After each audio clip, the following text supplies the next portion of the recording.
madaxweynaha jamhuuriyadda Soomaaliland Axmed Maxamed Maxamuud Silaanyo oo booqasho ku maraya dalka Turkiga ayaa maanta la kulmay ra'iisul wasaaraha dalka Turkiga Tayyip Erdogan halkaasoo ay kaga wada hadleen arrimo badan oo khuseeya labada dal iyo sidii ay u sii xoojin lahaayeen wadajirka labada dal.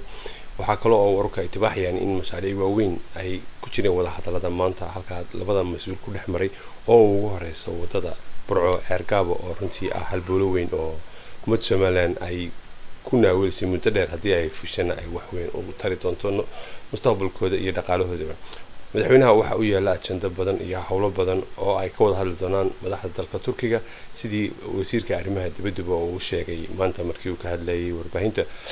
haddaba waxaanu idin ballan qaadaynaa anagoo ah bahda Batal News inaanu idin soo gudbin doono wararka ka soo kordha wada hadallada labada dawladood ee Soomaaliland iyo Soomaaliya. waxaanu idinka tegaynaa sidaas iyo nabadgelyo.